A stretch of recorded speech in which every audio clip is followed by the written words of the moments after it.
Hello friends, welcome back to this channel. दोस्तों, इस video में बात करेंगे एलआईसी ऑफ इंडिया के लिए। बट उससे पहले आप लोगों से रिक्वेस्ट करना चाहूँगा, अगर आप चैनल को फर्स्ट टाइम देख रहे हैं फ्रांस मार्केट को सब्सक्राइब करके बेल आइकन को हिट कर लीजिए और डीमेट या ट्रेडिंग अकाउंट के लिए डिस्क्रिप्शन बॉक्स में लिंक दिया गया है। दोस्तों, life insurance corporation of India का share price previous trading session में तो प्लस में बंद हुआ, 0.91% गेन के साथ बंद हुआ 674.30 के ऊपर। लेकिन इससे पहले मंडे वाले दिन इसकी हालत बहुत ज़्यादा ख़राब थी। इसके पीछे कारण जानते हैं? एक बहुत बड़ा कारण है, वही मैं आपसे डिस्कस करूंगा। लेकिन उससे पहले अगर आप देखें तो लास्ट ट्रेडिंग सेशन में 664.10 पे ओपन होकर के 684.00 का हाई और 663.00 का लो बनाया। और कंपनी की मार्केट कैपिटलाइजेशन अगर आप देखें तो 674.30 के क्लोजिंग प्राइस के करेस्पॉन्डिंग 4,26,494 करोड़ रुपए है। इसका 52 वीक लो बन चुका है दोस्तों 663 का, और हाई है 949 रुपीज़ का। आप देख सकते हैं लास्ट ट्रेडिंग सेशन का इसका 52 वीक लो है। आज की सिचुएशन कुछ और है। दोस्तों, खबर की बात करें तो आपको एक चीज़ पता होना चाहिए, जब एलआईसी का आईपीओ आया था उस समय ये पॉलिसी होल्डर्स को 60 रुपीज़ के डिस्काउंट पे आया था।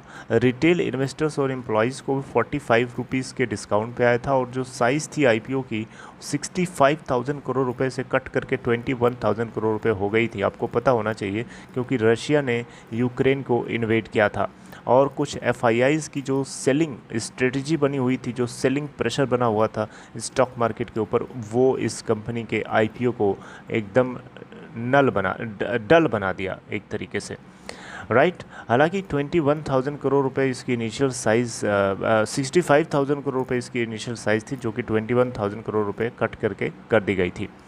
आपको पता हो, एक चीज़ आपको पता होना चाहिए, आईपीओ कोई भी आता है, उस आईपीओ यानी इनिशियल पब्लिक ऑफरिंग के अंदर एक क्वालिफाइड इंस्टीट्यूशनल बायर, एक यहाँ पे आप देख सकते हैं QIB जिसको बोलते हैं, qualified institutional portfolio buyer, right. तो ये बेसिकली क्या होते हैं? ये बताइए, आप जानते हैं क्या होते हैं? क्वालिफाइड इंस्टीट्यूशनल बायर्स बेसिकली एक तरीके के फॉरेन पोर्टफोलियो इन्वेस्टर्स की तरह होते हैं, या म्यूचुअल फंड हो सकते हैं, या कोई इंश्योरेंस कंपनी हो सकती है जो आईपीओ के आने से पहले इन्वेस्ट करती है। यानी आईपीओ जो पब्लिक के लिए अवेलेबल कराया जाता है उससे पहले इनके लिए अवेलेबल होता है, और ये सेबी के रेगुलेशंस को फॉलो करते हुए, यानी सेबी के रूल्स हैं। ऐसा इसलिए होता है दोस्तों क्योंकि आईपीओ के अंदर जो पब्लिक हो रहा है आईपीओ, उसके अंदर इनिशियली ये क्वालिफाइड इंस्टीट्यूशनल बायर्स इसलिए बाई करते हैं ताकि पब्लिक के लिए वो मोर एंड मोर अट्रैक्टिव हो और लोगों का कॉन्फिडेंस बना रहे, लोगों का कॉन्फिडेंस बने उसके अंदर इन्वेस्ट करने में, लोग डरे नहीं।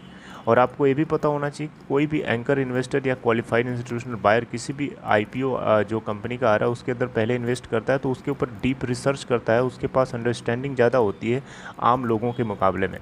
तो इसलिए वो प्रॉपर रिसर्च के साथ इन्वेस्टमेंट करता है, और उसका ज़्यादा होना या कम होना पब्लिक के कॉन्फिडेंस को कम और ज़्यादा कर सकता है, ठीक है। अगर आईपीओ के अंदर qualified institutional buyers aggressively invest कर रहे हैं, इसका मतलब पब्लिक उसको समझेगी कि बहुत अच्छा है, तभी तो यहाँ एग्रेसिव इन्वेस्टमेंट हो रहा है, तो पब्लिक उसके अंदर ज़्यादा से ज़्यादा इन्वेस्टमेंट करती है। एंड इसका उल्टा है तो उल्टा पब्लिक भी सोचती है।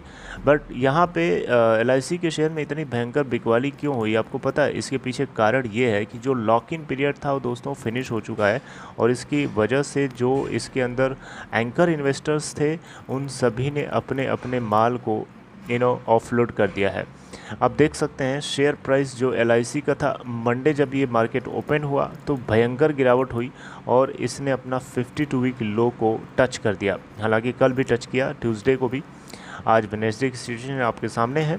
दोस्तों, आपको यहाँ पे लॉक इन पीरियड जब ख़त्म होता है ना, उसके बाद क्या होता है कि एंकर इन्वेस्टर्स फ्री हो जाते हैं। वो उनके ऊपर होता है, वो चाहे तो बेचें चाहे तो होल्ड करें, राइट।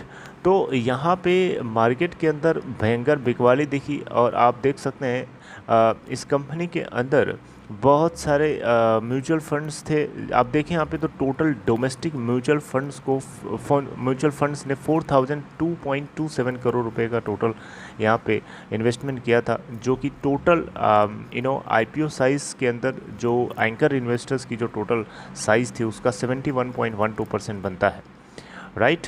और आप देखें तो इसमें सबसे ज़्यादा SBI म्यूचुअल फंड ने इन्वेस्ट किया था। इसके अलावा बहुत सारे म्यूचुअल फंड्स थे, जैसे SBI इक्विटी हाइब्रिड है, इसके अलावा ICICI प्रूडेंशियल म्यूचुअल फंड है, इसके अलावा LIC के IPO के अंदर एंकर इन्वेस्टर के रूप में HDFC म्यूचुअल फंड ने भी बाइंग किया था 525 करोड़ रुपए की। इसके अलावा आदित्य बिरला सन लाइफ म्यूचुअल फंड है, एक्सिस म्यूचुअल फंड है, कोटक म्यूचुअल फंड है, L&T म्यूचुअल फंड है, निप्पन इंडिया म्यूचुअल फंड है। ये बहुत तरीके के एंकर इन्वेस्टर्स थे जो मिल करके टोटल यहाँ पे 71.12% यानी 4002.27 करोड़ रुपए का टोटल यहाँ पे इन्वेस्टमेंट किया था QIB के रूप में, यानी क्वालिफाइड इंस्टीट्यूशनल बायर के रूप में।